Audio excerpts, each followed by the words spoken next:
네?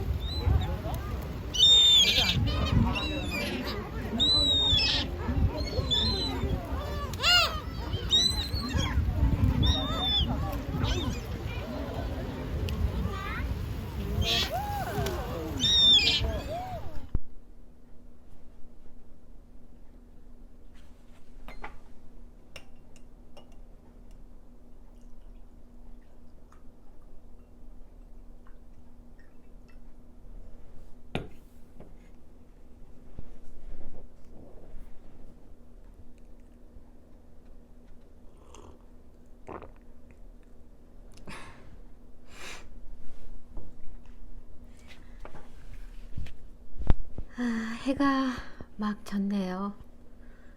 지금 8시가 넘었는데 이제 집안이 더 조용해진 것 같습니다. 이제 여러분과의 접선을 시작해야겠습니다. 지니의 소리글방 진입니다. 저녁 때 제가 그 양파튀김을 기름진 튀김을 먹고 났더니 상당히 좀 거북해서 뭔가를 마셔야겠는데 커피는 좀 부담스럽고 그래서 이렇게 보이차를 기름기 제거에 좋다는 보이차를 우려서 마시고 있습니다. 근데 이것도 카페인이 꽤 들었다고 하네요. 그래서 잠을 설칠 수도 있겠다 싶은데 어쨌든 일단 이걸 마시면서 여러분하고 책을 읽어가려고 해요.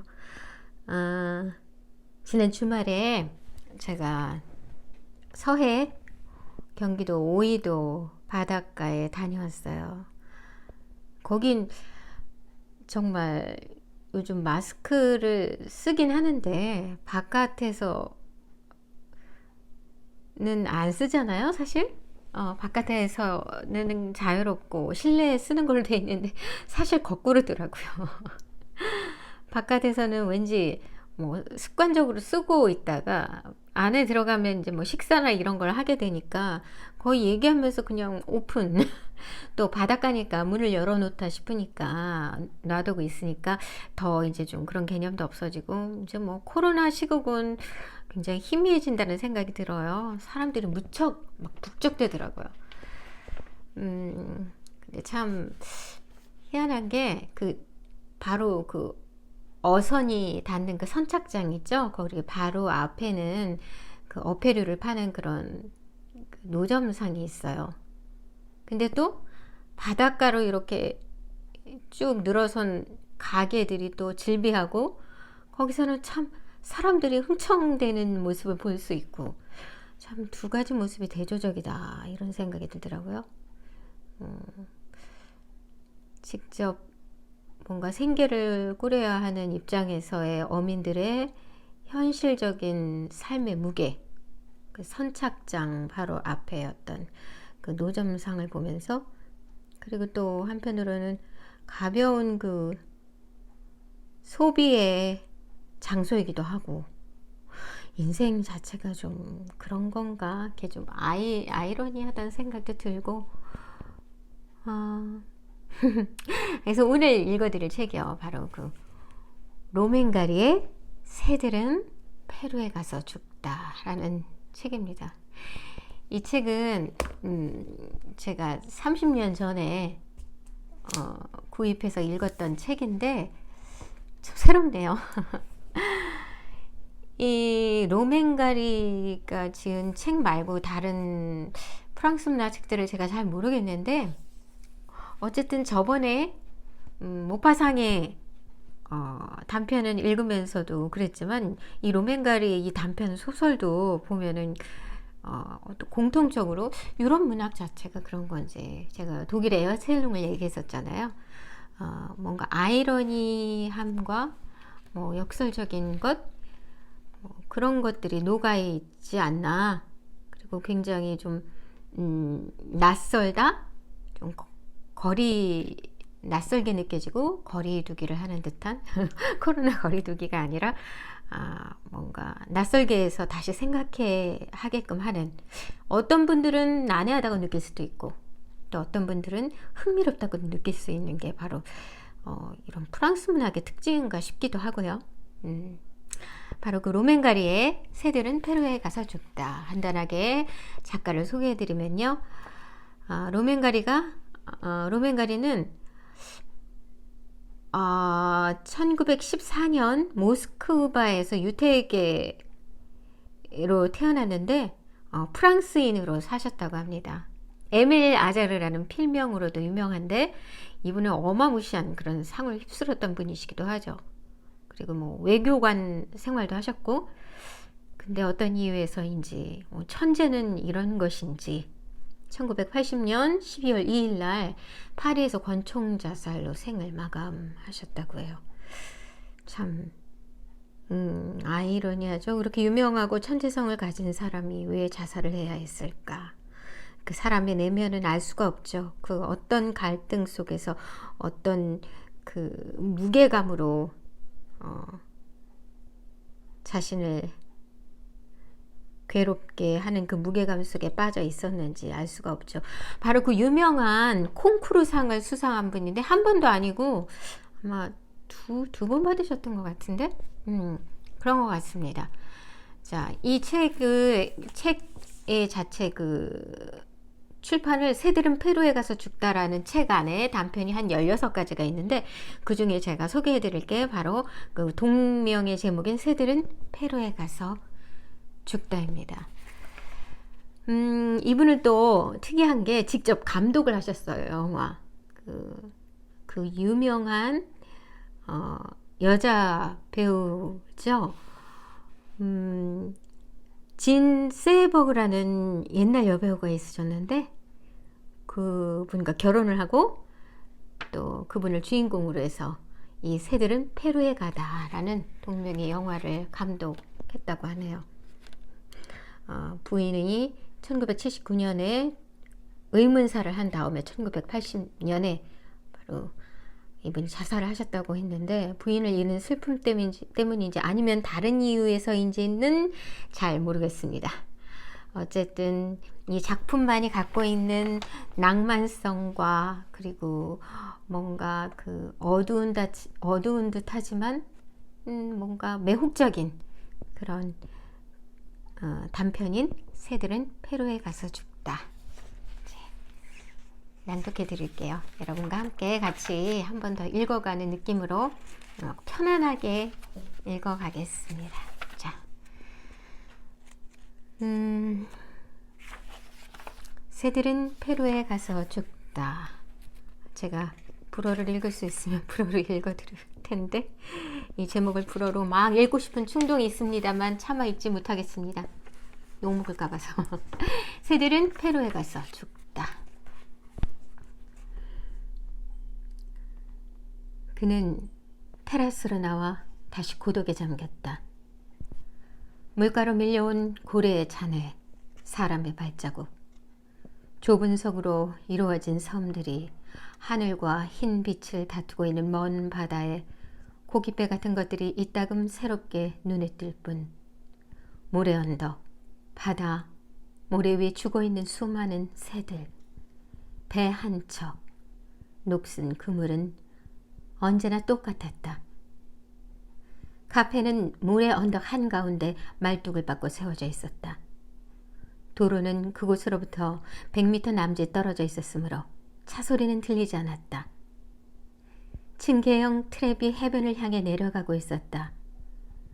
리마 감옥에서 탈출한 2명의 강도에게 자다가 병으로 얻어맞은 날 이후 그는 저녁이면 트랩을 끌어올려 놓곤 했다. 아침에 보니 그 강도들은 바에서 만취해 있지 않았던가.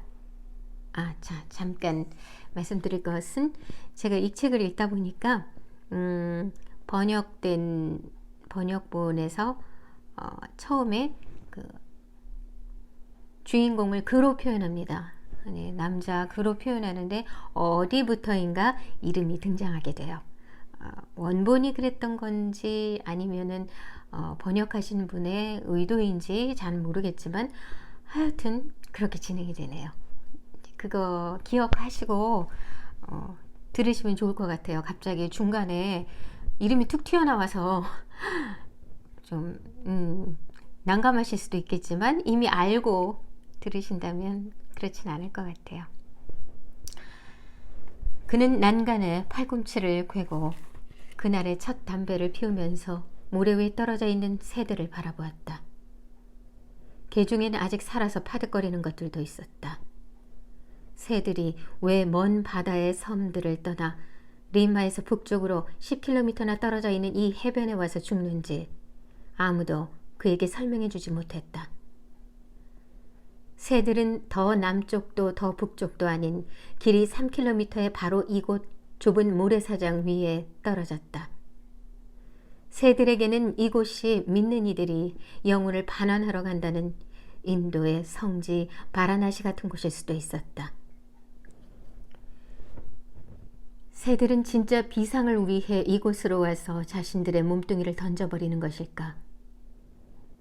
피가 식기 시작해 이곳까지 날아올 힘밖에 남아있지 않게 되면 차갑고 헐벗은 바위뿐인 좁은 석 섬을 떠나 부드럽고 따뜻한 모래가 있는 이곳을 향해 곧장 날아오는 것인지도 몰랐다. 그런 설명들로 만족해야 하리라. 모든 것에는 항상 과학적인 설명이 있게 마련이다. 시에서 설명을 구할 수도 있고 바다와 우정을 맺어 바다의 목소리에 귀를 기울일 수도 자연의 신비를 줄곧 믿을 수도 있다. 조금 시적이고 조금 몽상적이지만 스페인 내전에서 프랑스의 레지스탕스에서 쿠바에서 전투를 치른 다음 모든 것이 종말을 고하는 안데스 산맥 발치의 페루 해변으로 몸을 피한다. 47이란 알아야 할 것은 모두 알아버린 나이. 고매한 명분이든 여자든 더 이상 아무것도 기대하지 않는 나이니까. 자연은 사람을 배신하는 일이 거의 없었으므로 다만 아름다운 자연에서 위안을 구할 뿐. 조금 시적이고 조금 몽상적이지만 하지만 시도 언젠가는 과학적으로 설명되고 단순한 생리적 분비 현상으로 연구되리라. 과학은 모든 면에서 인간을 제압하고 있다. 오직 바다만을 친구로 삼고 페루 해변의 모래 언덕 위에 있는 카페의 주인이 되는 데에도 설명이 있을 수 있다. 바다란 영생의 이미지, 궁극적인 위안과 내세의 약속이 아니던가. 조금 시적이긴 하지만 영원히 존재하지 않기를 바라야 할 터. 그것이야말로 영원히 과하게 당하지 않을 수 있는 유일한 방법이니까.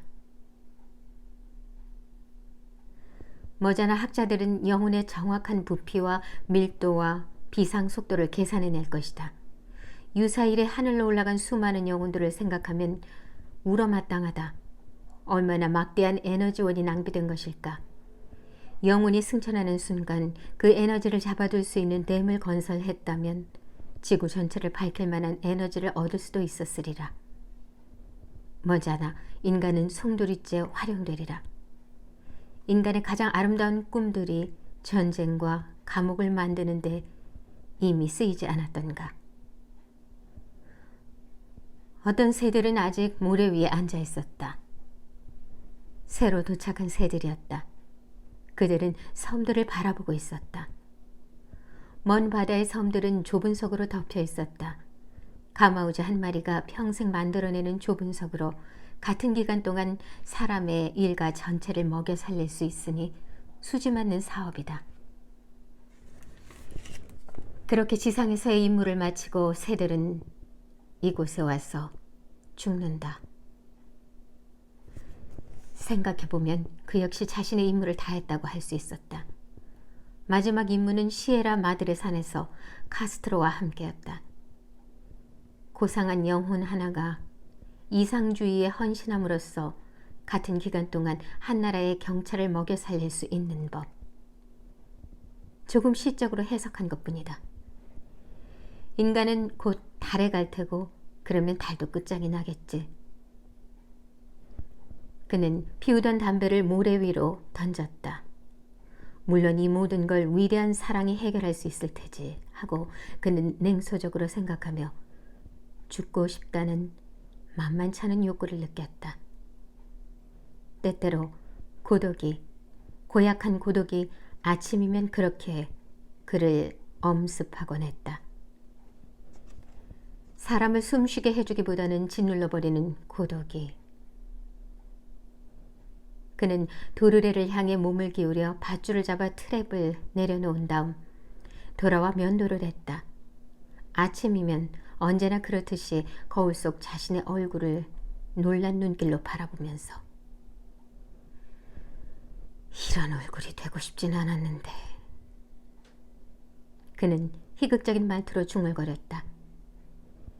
희끗희끗한 머리카락과 주름들이 그 얼굴의 1, 2년 후의 모습을 여실히 말해주고 있었다. 품위 있게 처신하는 것 외에 다른 방법이 없을 터였다. 길고 여윈 얼굴에 피로한 눈빛과 애써 지은 냉소적인 미소가 어려 있었다.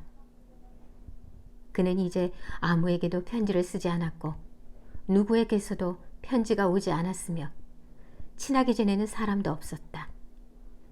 자기 자신과의 관계를 끊으려는 그 불가능한 일을 하려 할 때 사람들이 언제나 그러는 것처럼 그 역시 다른 사람들과의 관계를 끊어버렸던 것이다. 바다새들의 울음소리가 들려왔다. 물고기 떼가 해변을 지나가는 모양이었다. 하늘은 온통 하얗고 먼 바다의 섬들은 햇빛에 노래지기 시작했고 바다는 다양한 농담의 젖빛으로부터 모습을 드러내고 있었으며 모래 언덕 뒤 무너진 낡은 방파제 근처에서는 바다 표범들이 울고 있었다. 그는 커피를 데우기 위해 불에 올려놓고 테라스로 다시 나왔다.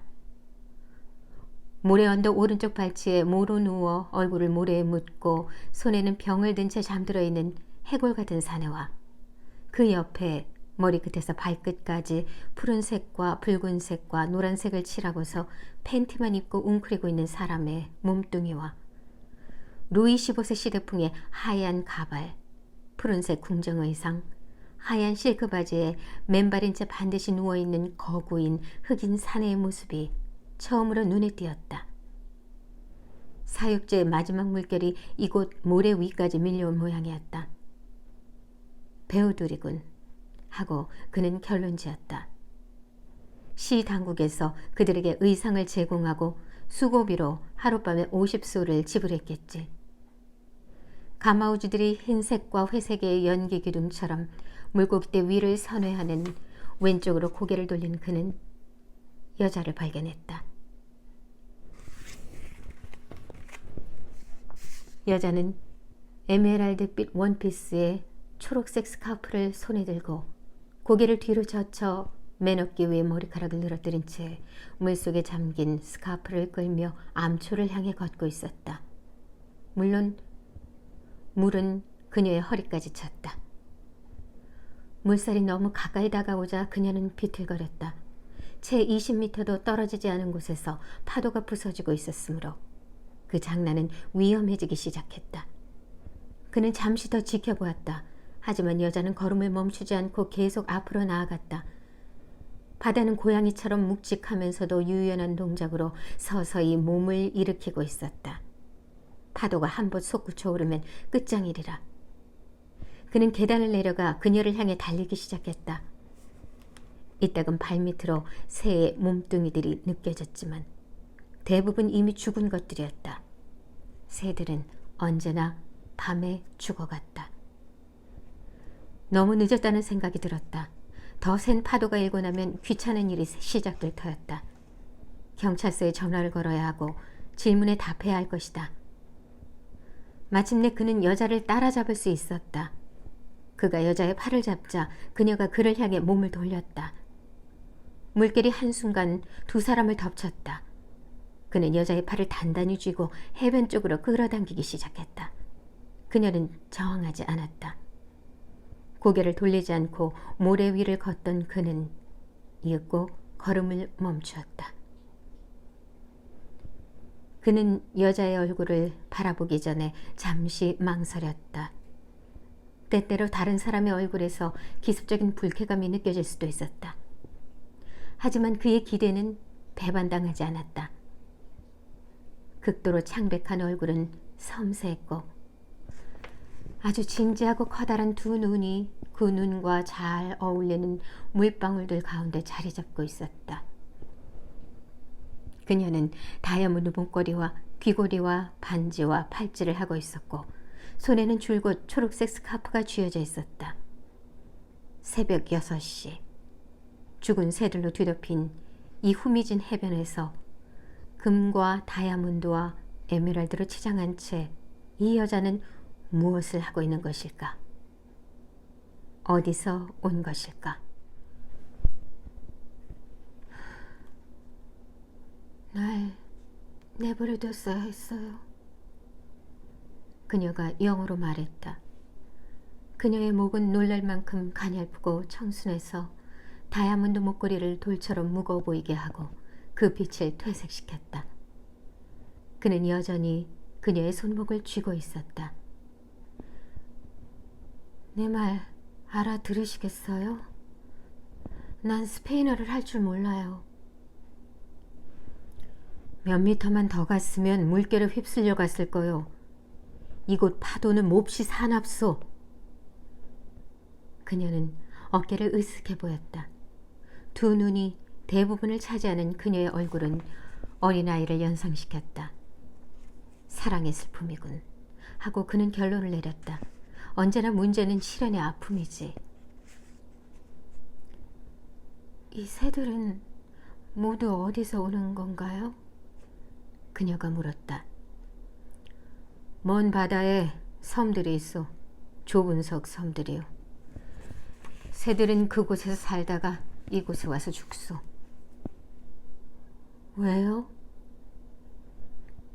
모르겠어. 갖가지 설명이 있을 수 있겠죠. 그럼 당신은요? 당신은 왜 여기로 왔죠? 저 카페를 운영하고 있어. 여기 살아요.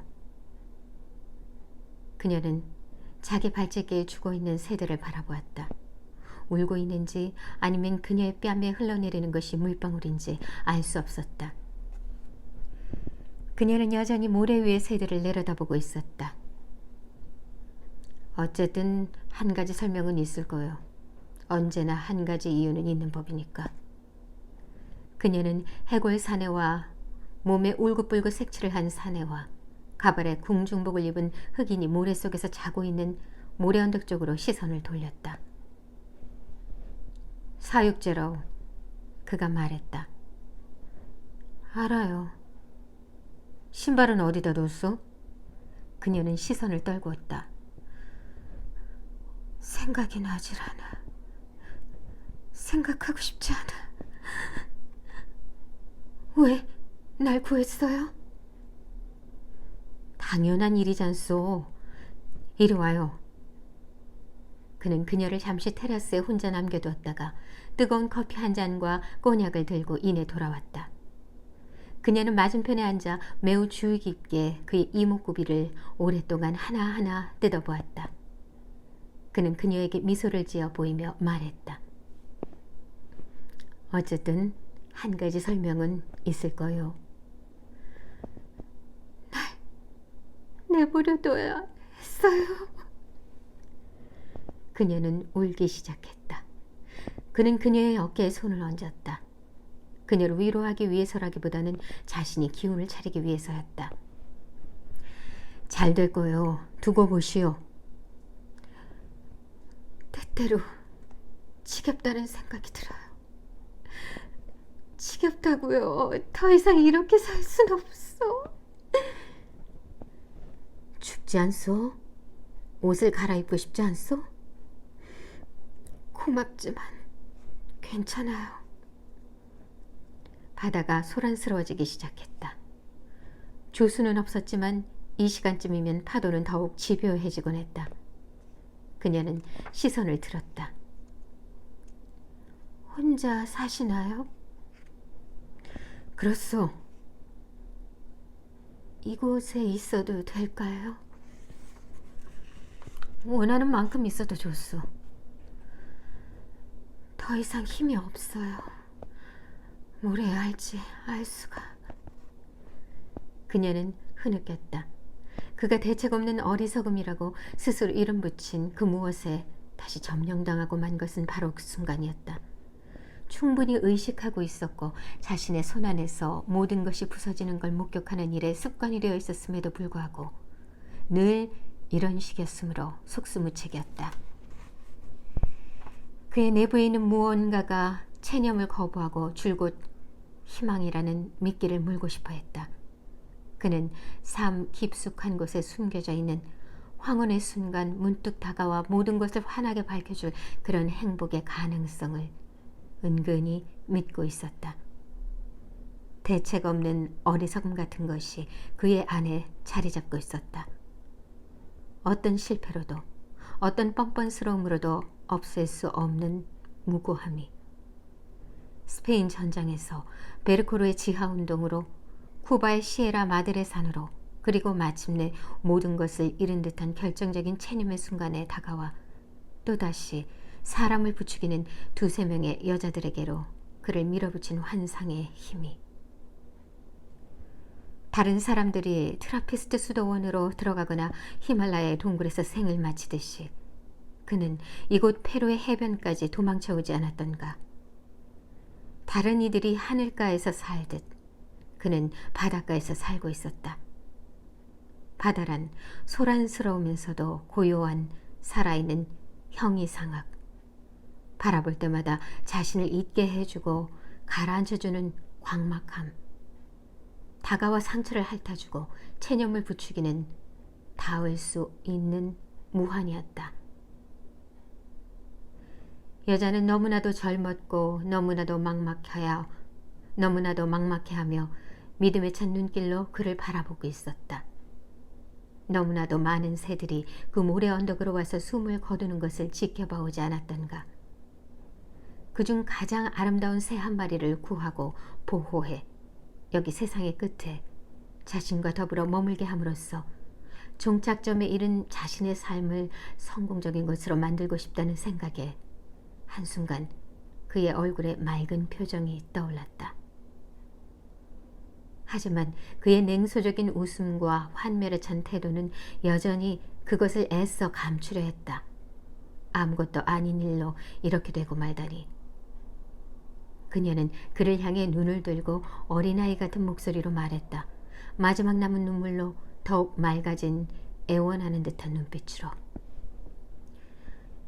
이곳에 머물게 해주세요. 하지만 그는 습관이 되어 있었다. 사람을 쓰러뜨리고 뒤엎고 바닥으로 내던져졌다가 두 팔을 뻗고 두 손을 들어 올리고 물 위로 다시 올라가 지푸라기가 눈에 띄는 순간 매달릴 시간만 남겨놓고 놓아버리는 먼 바다에서 다가오는 강렬하게 짝이 없는 고독의 9번째 파도에 그 누구도 극복할 수 없는 단 한 가지 유혹이 있다면 그것은 희망의 유혹일 것이다. 그는 자기 안에 있는 젊음의 그런 유별난 집요함에 얼떨떨해진 채 고개를 내저었다. 쉰을 바라보는 나에도 그런 자신이 정말이지 절망적으로 여겨졌다. 그렇게 하시오. 그는 그녀의 손을 잡았다. 그는 처음으로 그녀가 원피스 안에 아무것도 입고 있지 않음을 알았다. 그녀가 어디서 왔는지, 누구인지, 거기서 무엇을 하고 있었는지, 어째서 죽으려고 했는지, 왜 야회복 속에 아무것도 입지 않고 목에는 다이아몬드 목걸이를 걸고 두 손에는 금부치와 에메랄드를 주렁주렁 달고 슬프게 웃고 있는지 묻기 위해 그는 입을 열었다. 그녀야말로 왜 이곳 모래 언덕까지 와서 죽으려는 것인지 그에게 말해줄 수 있는 유일한 새일 터였다. 한 가지 설명은 있어야 하고 언제나 있을 테지만 모른들 무슨 상관이랴. 과학은 우주를 설명하고 심리학은 살아있는 존재를 설명한다. 하지만 스스로를 방어하고 되어가는 대로 몸을 맡기지 않고 마지막 남은 환상의 조각들을 빼앗기지 않는 법을 배워야 한다. 약동하는 바다와 땅의 색조만을 가늠하게 해줄 뿐인 보이지 않는 태양빛과 주위로 번진 빛을 받아 해변과 바다와 하얀 하늘이 순간적으로 모습을 드러냈다. 젖은 원피스 아래로 그녀의 젖가슴이 고스란히 드러나 있었다. 그녀에게는 어떤 연약함이 느껴졌다. 조금 커진 채 고정된 맑은 눈과 주위의 세상이 갑자기 한결 가벼워지고 한결 젊어지기 편한 것처럼 느껴지게 하는, 마침내 세상을 품에 안아 더 나은 운명으로 이끌어갈 수 있게 해주는 부드러운 어깨짓에는 어떤 무고함이 서려 있었다. 자크 레니에, 넌 결코 달라지지 않을 거야 하는 냉소적인 생각으로 그는 자신의 팔과 어깨와 손에 매달려 있는 여자를 보호해주고 싶은 욕구에 애써 저항했다. 나 추워서 죽을 것 같아요. 그녀가 말했다. 이리 오시오. 바 뒤에 있는 방의 창 역시 모래 언덕과 바다를 향해 나 있었다. 그녀는 유리문 앞에서 한순간 걸음을 멈추었다. 그녀가 오른쪽으로 힐끗 시선을 던지는 것을 보고 그도 같은 쪽으로 고개를 돌렸다. 해골 가면을 쓴 사내는 모래 언덕 발치에 웅크리고 앉아 벽나발을 불고 있었고, 궁중복을 입은 흑인은 두 눈 위로 흘러내린 하얀 가발을 쓴 채 여전히 자고 있었으며, 파란색, 빨간색, 노란색을 여기저기 칠한 사내는 주저앉아 들고 있던 여자의 하일 한 켤레를 골똘히 바라보더니 무어라 말하고는 웃기 시작했다.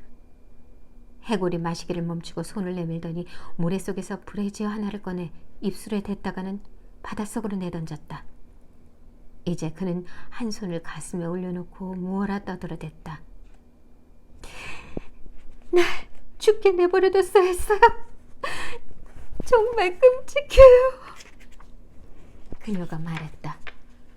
그녀는 두 손에 얼굴을 묻었다. 흐느끼고 있었다. 그는 알고 싶고 묻고 싶은 욕구를 다시 한번 억제했다. 그 일이 어떻게 일어났는지 도무지 알 수가 없어요. 거리에 사육지 인파 속에 있었는데 그들이 날 차에 태워 이곳으로 데려왔어요. 그리고 난 그렇지 하고 그는 생각했다. 언제나 설명이 뒤따른다. 새들조차 이유 없이 하늘에서 떨어지지는 않는 법. 됐다. 그녀가 옷을 벗는 동안 그는 목욕 가운을 가지러 갔다. 그는 유리문을 통해 모래 언덕 발치의 새 사내를 바라보았다. 침대 머리맡 탁자 서랍에 권총이 있었지만 그는 즉각 그런 생각을 털어버렸다. 그들은 결국 혼자서들 죽어갈 것이고 잘하면 그 편이 더욱 고통스러울 터였다. 몸에 색칠을 한 사내는 아직도 하이힐을 손에 든 채 다른 이들에게 무어라 이야기를 하고 있는 듯했다. 해골이 웃었다. 궁중복을 입은 흑인은 하얀 가발을 쓴 채 자고 있었다. 그들은 모래 언덕 발치로 수많은 죽은 새들 가운데로 굴러내려와 바다 쪽으로 몸을 돌렸다. 그녀는 울부짖고 몸부림치고 애원하고 도움을 청했을 텐데 그는 아무 소리도 듣지 못했다. 하지만 지붕 위에서 제비 갈매기가 날개를 푸드득대는 소리에도 깰 정도로 그는 잠귀가 박지 않은가. 파도 소리가 그녀의 목소리를 덮어버린 모양이었다. 가마우지들이 둔탁한 소리를 내지르며 새벽 하늘을 날아가다가 물고기들을 향해 돌멩이처럼 물속으로 돌진해 들어갔다. 먼 바다의 섬들이 백묵처럼 하얗게 수평선 위에 수직으로 솟아올라 있었다. 그녀의 다이아몬드 목걸이도 반지들도 그냥 두더니 정말이지 무력 없는 치들이었다. 어쨌거나 그들이 빼앗은 그 무엇을 조금이라도 되찾기 위해서는 그들을 죽여야 할지도 몰랐다. 그녀는 몇 살일까? 21살, 22살, 리마에 혼자 오지는 않았을 텐데 아버지나 남편이 있을까? 새 사내는 서둘러 그곳을 뜨려 하지 않았고 경찰을 두려워하는 것 같지도 않았다. 그들은 바닷가에서 자신들의 느낌을 흡족했던 사육주의 마지막 편린들을 조용히 음미하는 중이었다. 그가 돌아왔을 때 그녀는 방 한가운데 서서 젖은 원피스를 벗으려 애쓰고 있었다. 그녀를 도와 옷을 벗겨주고 가운을 입혀준 그는 한순간 자신의 품속에서 파들거리며 떨고 있는 그녀의 몸을 느꼈다. 알몸 위로 보석들이 빛을 발했다. 호텔을 나가지 말았어야 했어요. 방에 틀어박혀 있어야 했는데.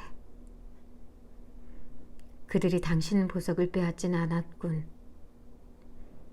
그는 하마터면 운이 좋았다고 덧붙일 뻔했지만 이렇게만 물었다. 연락을 취하고 싶은 사람이 있어? 그녀는 그의 말을 못 들은 것 같았다. 이제 어떻게 해야 좋을지 모르겠어요. 정말 모르겠어요. 이제 어떻게 해야 좋을지. 의사를 만나보는 편이 나을지도 모르죠. 잘 될 거요. 누워요. 이불을 덮고 떨고 있지 않소. 춥지 않아요. 여기 있게 해주세요. 그녀는 침대 위에 누워 이불을 턱까지 끌어당겼다. 그녀는 그를 주의 깊게 살폈다. 날 원망하시는 건 아니죠? 그는 미소를 짓고 침대에 앉아 그녀의 머리카락을 쓰다듬었다. 이것 봐요. 하고 그는 말을 이었다. 아무리... 그녀는 그의 손을 잡고 자신의 뺨에 이어 입술에 갖다 댔다. 그녀의 두 눈이 더 커졌다. 에메랄드 빛이 감도는 바다 같은 약간 멍하고 맑고 깊은 눈이었다. 무슨 일이 일어났는지 이제 그 생각은 하지 마시오. 그녀는 두 눈을 감고 그의 손에 볼을 묻었다. 끝내고 싶었어요. 끝내야 해요. 더 이상 살 수 없어요. 살고 싶지 않아요. 내 몸이 혐오스러워요. 그녀는 줄곧 눈을 감고 있었다. 입술이 가늘게 떨렸다. 그는 그렇게 순수한 얼굴을 본 적이 없었다. 이윽고 그녀는 눈을 뜨고 적선이라도 구하는 듯이 그를 바라보았다. 내가 역겹지 않으세요? 그는 몸을 기울여 그녀의 입술에 키스했다. 가슴 아래 두 마리의 새가 살아서 파닥거리는 것 같았다. 그는 문득 조바심에 사로잡혔다. 수치심과 분노가 뒤엉킨 감정. 하지만 인간이 자신의 피에 맞서 무엇을 할 수 있을 것인가? 아이들이 모래 위를 걸으며 아직 파드득거리는 새들을 찾아내서는 신발 뒤축으로 숨을 끊어놓는 것을 본 적이 있었다. 그 아이들 몇몇을 그는 두들겨 패지 않았던가. 그런데 이제 자신이 이 연약하고 상처 입은 존재의 호소에 이끌려 그것을 끝장내고 있지 않은가. 그녀의 젖가슴 위로 몸을 기울이고 그녀의 입술 위에 자신의 입술을 부드럽게 올려놓고 있지 않은가. 그녀의 팔이 그의 어깨를 감싸는 것이 느껴졌다. 날 역겨워하시지 않는군요. 그녀가 엄숙하게 말했다. 그는 저항하려 했었다. 그를 무너뜨리려 고독의 9번째 파도가 다가온 것뿐이었다. 그는 그것에 휩쓸리기를 거부했다. 다만 그녀의 목에 얼굴을 묻고 몇 초만 더 그 젊음을 들이마시고 싶을 뿐이었다. 제발 하고 그녀가 말을 이었다. 그 일을 잊게 해주세요. 도와주세요. 그녀는 더 이상 그를 떠나려 하지 않았다. 사람이 거의 오지 않는 세상 끝에 있는 이 카페에 이 오두막에 머물기를 원했다. 그녀의 중얼거림은 너무나도 절박했고 그녀의 눈빛에는 애원이, 그의 어깨에 매달린 그녀의 연약한 두 손에는 약속이 깃들여 있었다. 그는 자신의 삶이 그 모든 것에도 불구하고 마지막 순간에 성공한 것 같은 느낌이 들었다. 그녀를 가슴에 꼭 안고 그는 이따금 자신의 두 손 안에 묻고 있는 그녀의 얼굴을 살포시 들어올렸다. 불현듯 수십 년간의 고독이 한꺼번에 몰려와 그의 어깨를 짓누르고 9번째 물결이 그를 쓰러뜨리고는 그녀와 함께 먼 바다로 그를 휩쓸어 갔다. 원해요. 그녀가 중얼거렸다. 간절히 원해요. 물결이 물러가고 기슭으로 돌아온 그는 그녀가 울고 있음을 느꼈다. 그는 이 말을 그녀의 뺨에 댄 채 눈도 뜨지 않고 그녀가 흐느끼도록 내버려 두었다. 흘러내리는 그녀의 눈물과 자신의 가슴에 닿은 채 뛰고 있는 그녀의 심장이 느껴졌다. 다음 순간 테라스에서 말소리와 발소리가 들려왔다.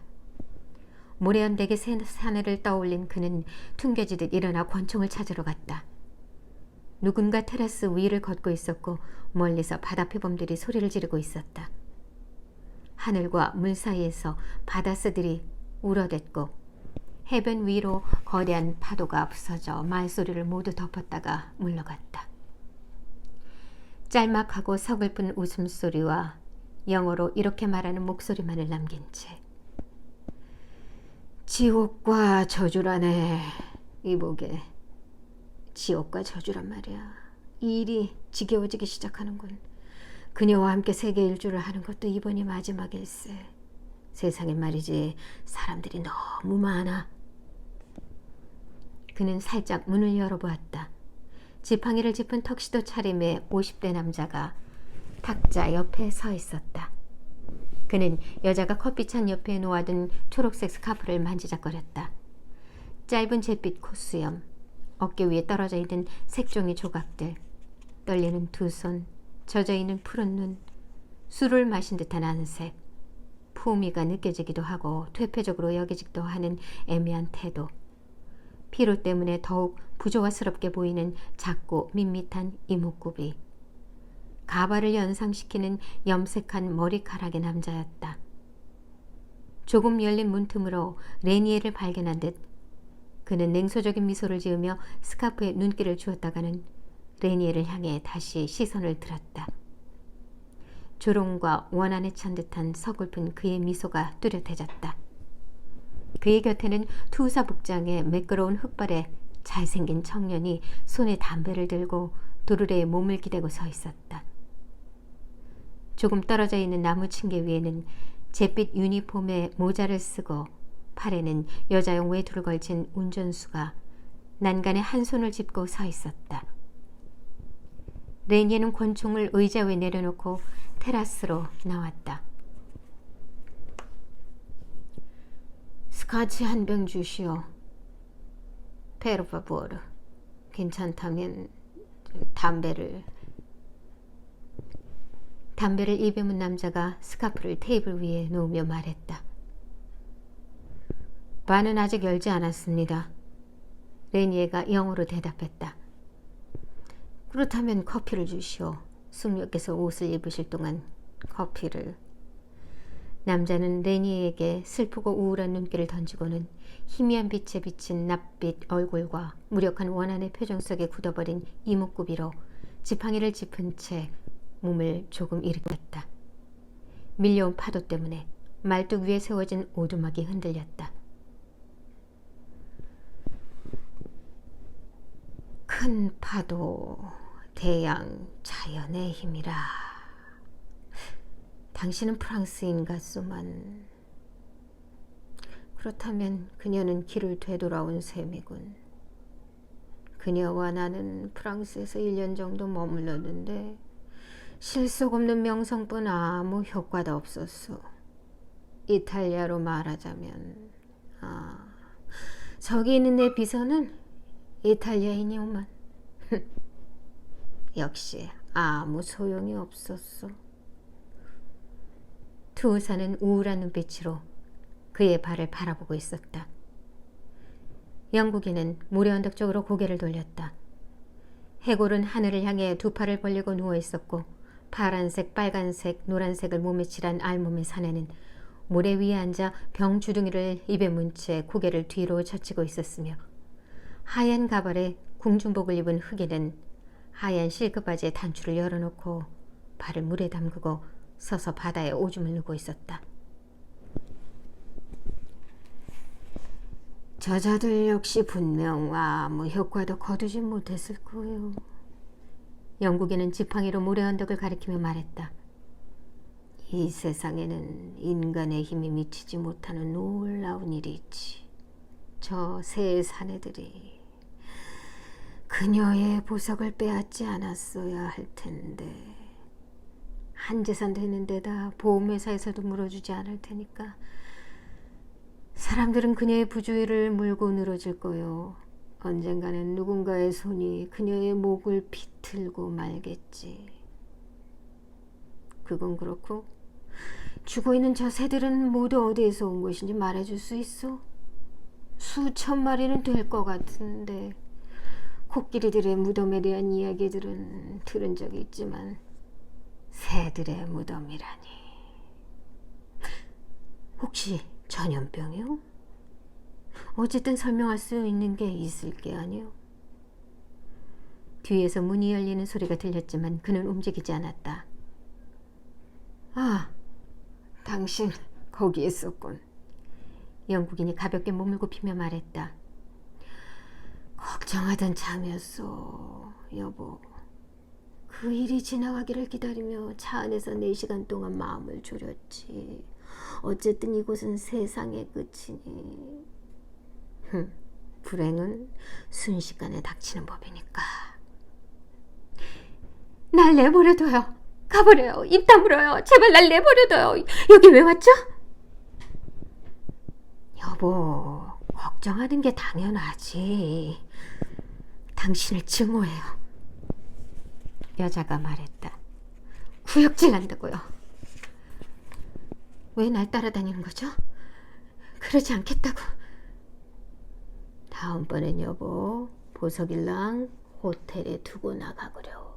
그 편이 나을 거요. 어째서 당신은 늘 날 모욕하는 거죠? 모욕당한 건 내가 먼저요, 여보. 적어도 현행 관습에 의하면 말이요. 물론 우리는 그런 것을 초월해 있지만 행복한 소수랄까. 하지만 이번엔 정말 좀 지나쳤어. 내 입장을 말하는 게 아니란 말이요. 알다시피 난 만반의 준비가 되어 있어. 난 당신을 사랑하오. 그걸 당신에게 충분히 증명했어.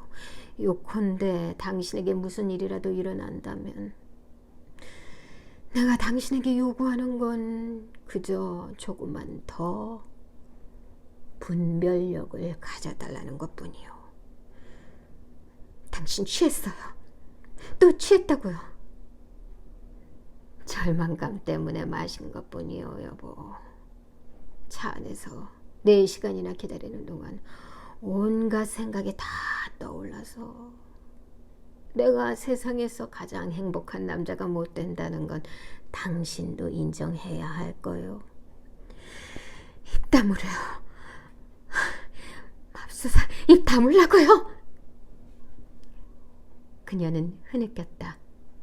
레니에는 그녀를 보고 있지 않았지만 그녀가 두 주먹으로 눈을 문지르고 있다고 확신했다. 어린아이의 흐느낌이었던 것이다. 그는 생각하지 않으려, 이해하지 않으려 애썼다. 바다표범들이 내는 소리, 바다새들의 울음소리, 바다가 포효하는 소리만을 듣고 싶었다. 레니에는 눈을 내리깐 채 그들 사이에 꼼짝 않고 서 있었다. 추웠다. 아니, 소름이 돋았을 뿐인지도 몰랐다. 어째서 날 구해줬어요? 날 내버려뒀어야 했어요. 파도가 한 차례 밀려오면 그걸로 끝났을 텐데. 지긋지긋해요. 더 이상 이렇게 살 순 없어요. 날 내버려뒀어야 했어요. 그녀가 소리쳤다. 주인장, 영국인이 단호한 어조로 말했다. 내 감사의 마음을 어떻게 표해야 좋을지 모르겠소. 우리의 감사의 마음이라고 해야겠군. 우리 두 사람의 이름으로 말해도 괜찮다면 우리 둘 다 영원히 잊지 못할 거요. 당신 은혜를. 자, 여보, 이리 오구려. 분명히 말하는데 난 이제 괜찮소. 나머지 문제는 우리 몬테비데오로 귀주만 교수를 만나러 갑시다. 그는 기적적인 결과를 얻어낸 모양이오. 안 그런가 말이오? 투우사가 머리를 으쓱해 보였다. 말이오, 그렇지 않느냐고. 그는 정말 위대한 인물, 진정한 치유자지. 과학은 죽지 않았어. 그는 그 모든 것을 자기 책에 적어뒀지. 안 그런가 말이오? 아, 됐어요. 투우사가 말했다. 생각해보게 몸무게가 정확히 52kg인 기수들과 일을 벌여야만 기쁨을 느끼는 사육의 숙녀를 그 짓을 하는 동안 3번은 짧게, 1번은 길게 밖에서 노크를 해달라고 번번이 요구하는 숙녀를 말이야. 인간의 마음은 헤아릴 길이 없지. 또 금고의 경고음에 울려야만 욕구를 느끼는 은행가의 아내를 생각해보게. 그 소리에 남편이 잠에서 깨어나는 바람에 어이없는 상황에 처하게 되는 여자를. 아, 됐어요, 로저. 투우사가 말했다. 하나도 재미있지 않아요. 당신은 취했어요. 또 관자놀이의 번총을 위협적으로 갖다 대야만 만족에 이를 수 있는 여자는 어떤가? 귀주만 교수는 그런 여자들을 모두 치료했다네. 그는 자신의 책에 그런 이야기들을 모두 써놨지. 그대로 모두 훌륭한 주부가 되어 있다오. 여보, 낙심할 필요 없어. 그녀는 그에게 눈길도 주지 않은 채 그의 곁을 지나쳤다. 운전수가 그녀의 어깨에 정중하게 외투를 걸쳐주었다. 그리고 누구더라? 메살리나도 그랬지? 그녀는 로마의 황후였어. 로저, 그만해요. 투우사가 말했다. 사실 당시에는 심리치료란 게 아직 없었지. 귀주만 교수라면 틀림없이 그녀를 낫게 했을 텐데. 자, 내 사랑스러운 왕비마마, 그런 식으로 날 바라볼 거 없소. 말이요, 우리의 갇힌 사자가 옆에서 포효하지 않으면 아무것도 하지 않고 토라져 있던 그 젊은 여자 기억나나? 남편에게 언제나 한쪽 손으로 목신의 오후를 연주해달라는 여자는 어떤가? 난 무엇이든 할 준비가 돼 있어. 여보, 내 사랑은 무한하니까. 방돔 광장의 기둥을 때맞춰 바라보기 위해 언제나 리치 호텔을 묵는 여자는 인간의 마음을 헤아릴 길 없고 신비스럽지.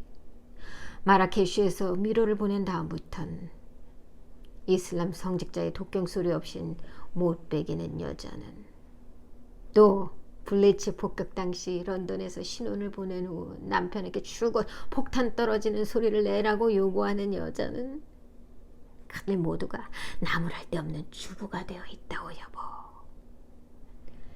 투우사 복장의 청년이 영국인에게 다가가 뺨을 때렸다. 영국인은 울고 있었다. 계속 이런 식으로 살 순 없어. 영국인이 말했다. 그녀는 층계를 내려가고 있었다. 그녀가 맨발로 모래 위를 죽은 새들 한가운데를 걸어가는 것을 그는 보았다. 그녀의 손에는 스카프가 들려 있었다. 그는 인간의 손으로도 신의 손으로도 덧붙일 것이 없는 순수한 그녀의 옆모습을 바라보았다.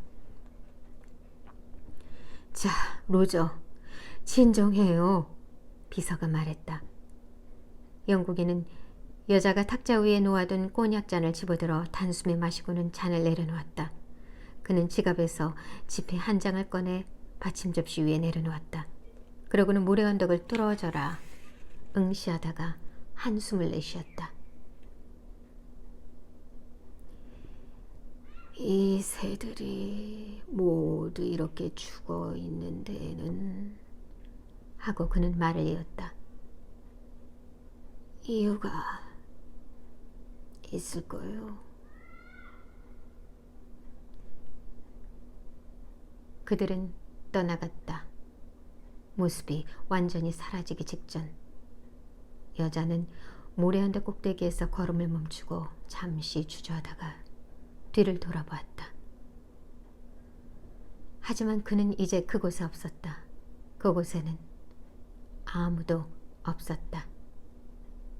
카페는 비어 있었다.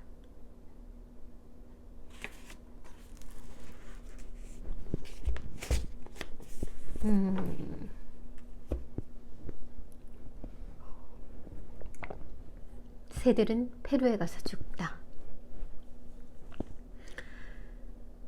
모든 일에는 이유가 있는 법. 그 이유를 최대한 객관화하는 방법은 과학의 힘을 비는 법. 사람들은 글쎄요, 이 책을 읽으면서 제가 느낀 건 뭔가 너무나 개인적이고 주관적인 것으로 빠져들게 되면 그것 자체가 위험하다는, 뭔가 위험한 곳에 빠진다는 그런 두려움. 그래서 사람들은 어떤 상황이든 그것을 객관적으로 원인을 찾아서 표현하고 싶은 욕구를 갖는 게 아닐까. 꼭 이유를 대고 싶어 하는 게 아닐까. 왜냐하면 그런 타당성이 있어야만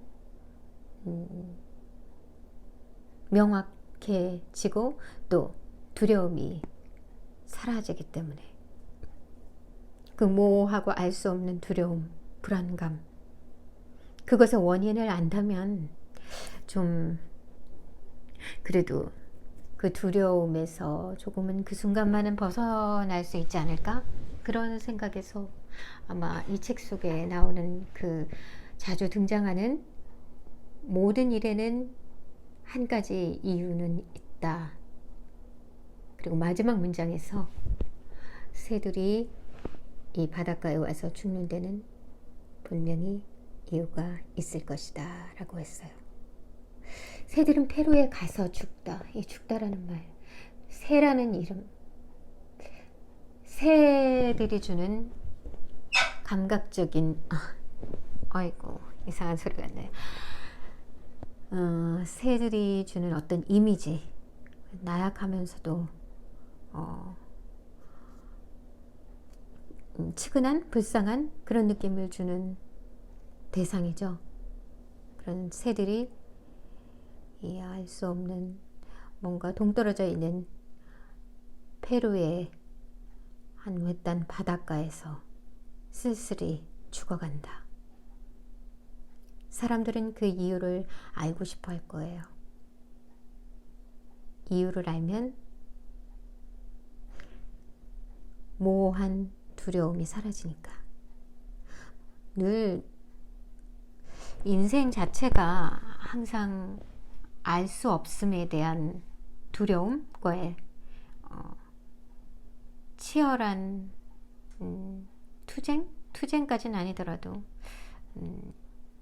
뭔가 겨루기? 버팀? 그런 게 아닐까 해요. 어차피 다 알 수 없는 거고, 그 알 수 없는 것에 대한 모호함에 대한 두려움 늘 안고 살고 있죠. 자기도 모르는 심각하고 뭔가 극도로 나락으로 떨어지는 감정에 휩싸일 때면 그 원인을, 이유를 명확히 하지 못할 때 더 빠져들게 되고, 그러면 정말 나올 수 없게 되죠.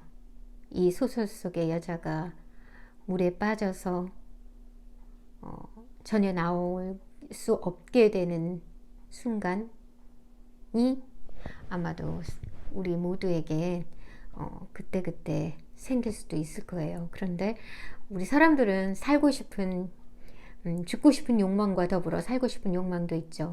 두 개가 공존하는데 모함을 끝내기 위해서는 죽음을 선택하고 그 모호한 두려움, 또 그 모호한 두려움을 해소하면서 또 살고자 하는 욕망을 충족하기 위해서 이유를 찾습니다.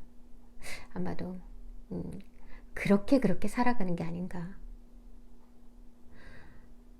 여러 가지 해석과 생각을 할 수 있겠는데 각자의 개인의 느낌과 감각으로 이 책을 받아들이면 좋을 것 같아요. 네. 새들은 페루에 가서 죽다. 밤이 깊어졌어요. 밤에 조금 어울릴 수도 있는 책이긴 해요. 네. 다음에 또 이런 유럽 단편을 읽게 될지 어떨지는 모르겠는데요. 요즘 같은 점점 여름으로 다가가는 계절에도 어울리고 좀 더 개인적이고 흥미로우면서도 감각적인 소설이었습니다. 남은 밤 따뜻하고 포근하게 보내시고요. 다음에 또 언제 어디서 여러분한테 다가갈지 모르겠네요. 지금 9시가 넘었고 조금 있으면 10시가 될 거고 그럼 가족들이 돌아오겠죠.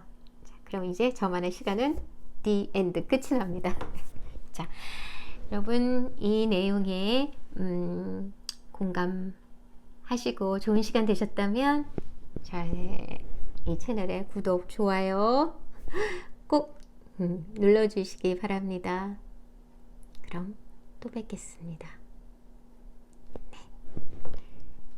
진이의 소리 글방이었습니다.